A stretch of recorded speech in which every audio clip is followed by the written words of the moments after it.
প্রিয় ছাত্রছাত্রী যারা ক্যালকাটা ইউনিভার্সিটিতে 2025 সালে গ্র্যাজুয়েশন কমপ্লিট করতে চলেছ 6 সেমিস্টার পরীক্ষাটি দিয়ে এবং সাবজেক্ট রেখেছ ইকোনমিক্স জেনারেল, পেপার হলো ডিএসই B1। অনেকে রিকোয়েস্ট করছিলে, সেই জন্যে আমি এই সাবজেক্টের এই পেপারটি তোমাদের সামনে ভিডিও আকারে তুলে ধরছি। এক এক করে প্রশ্নগুলো দেখো এবং তৈরি করতে লেগে যাও। তোমাদের টোটাল 65 মার্কের কোয়েশ্চেন হবে। 2 মার্কের 10টি প্রশ্ন, 5 মার্কের 3টি প্রশ্ন, 10 মার্কের 3টি প্রশ্ন। এই হলো 65 নম্বরের প্রশ্ন। এই সাবজেক্টের বিষয়বস্তু হলো পাবলিক ফিন্যান্স। যারা চ্যানেলে নতুন তারা চ্যানেলটি সাবস্ক্রাইব করে পাশের বেল আইকনটি ক্লিক করে রেখো, যাতে তোমারই প্রয়োজনীয় হয়তো কোনো ভিডিও আপলোড করলে সঙ্গে সঙ্গে সবার আগে নোটিফিকেশান তুমি পেয়ে যাবে। যাই হোক, আর সময় নষ্ট না করে এবার শুরু করি। বিভাগ ক, 2 মার্কের 10টি প্রশ্ন। 1 নম্বর, ভারতের 4টি পরোক্ষ করের নাম করো। পরবর্তী, রাজ্য তালিকার অন্তর্ভুক্ত ভারতের 4টি করের নাম করো। পরের প্রশ্ন, সম্বন্ধ অনুদান বলতে কি বোঝো? পরের প্রশ্ন, প্যারেটো দক্ষতার সংজ্ঞা দাও। পরের প্রশ্ন, রাজস্ব নীতির মূল 2টি কাজ লেখো। নেক্সট কোয়েশ্চেন, সরকারি বাজেট বলতে কি বোঝায়? তোমরা পরে হয়তো যদি সময় পেয়ে যাই তাহলে হয়তো এই 2 মার্কের প্রশ্নগুলোর উত্তর লিখে আমি আপলোড করে দেব। জিএসটির 2টি ত্রুটি উল্লেখ করো। রাজস্ব ফেডারেলিজম কি?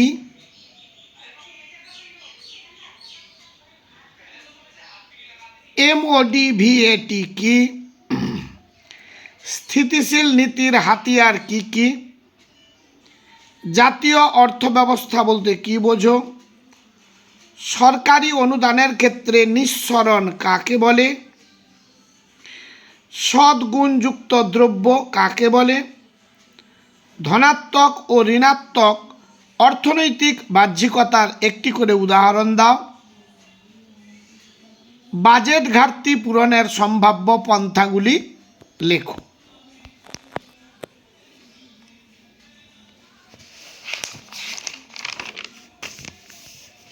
এবার চলে এলাম খ বিভাগে, যেখানে 5 মার্কের তোমাদের 3টি প্রশ্নের উত্তর দিতে হবে খ বিভাগ থেকে। 1 দাগ, কর বহির্ভূত আয়ের সংজ্ঞা দাও। 2 দাগ, রাজস্ব নীতি বলতে কি বোঝো? ভারতের রাজস্ব নীতির উদ্দেশ্য লেখো। পরবর্তী প্রশ্ন, সরকারি ও বেসরকারি দ্রব্যের পার্থক্য নির্দেশ করো। নেক্সট কোয়েশ্চেন, ক্লাব দ্রব্য বলতে কি বোঝো? এর বৈশিষ্ট্যগুলি কি কি?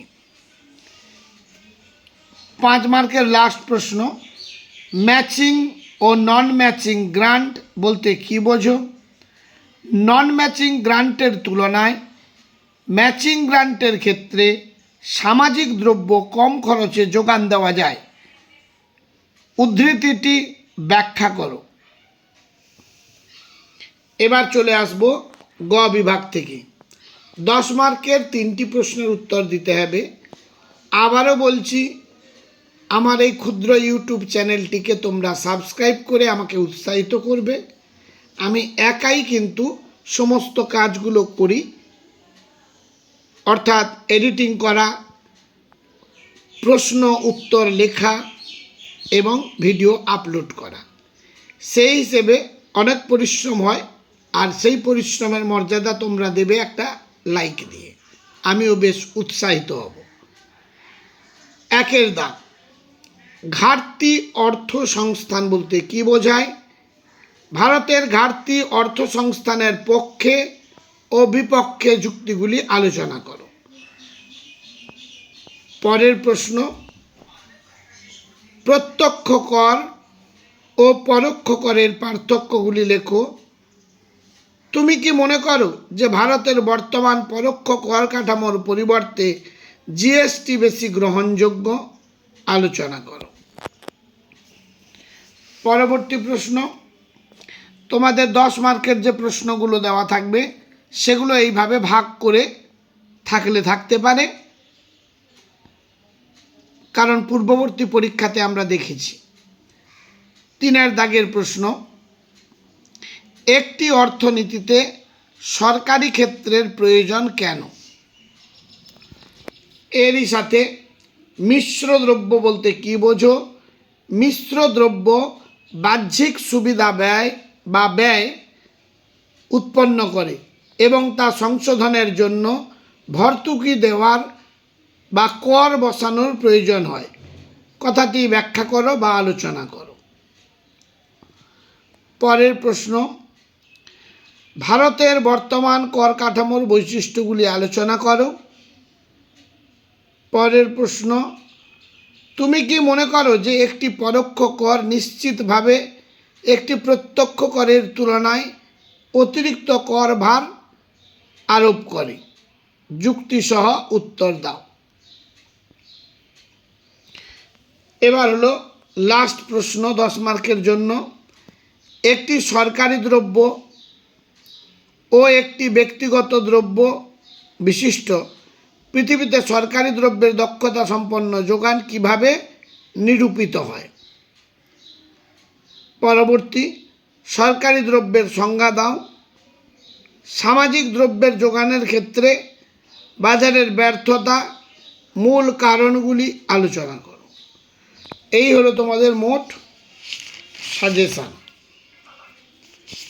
আবার একবার প্রথম থেকে শেষ পর্যন্ত দেখিয়ে দিচ্ছি, তোমরা স্ক্রিনশট নিয়ে কিংবা ভিডিওটি দেখে থামিয়ে থামিয়ে যেভাবে হোক দেখে প্রশ্নগুলোর উত্তর লিখে ফেলো।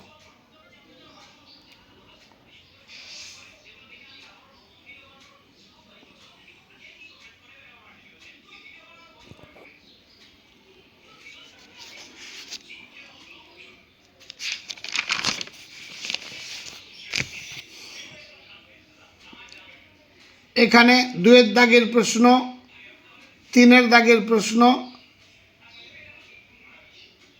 5 দাগের প্রশ্ন ভেরি ভেরি ইম্পর্ট্যান্ট। গ বিভাগ থেকে 2 দাগ ইম্পর্ট্যান্ট,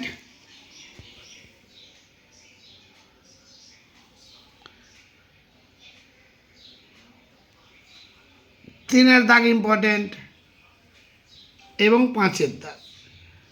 আজ তাহলে এই পর্যন্ত, দেখা হবে পরবর্তী ভিডিওতে।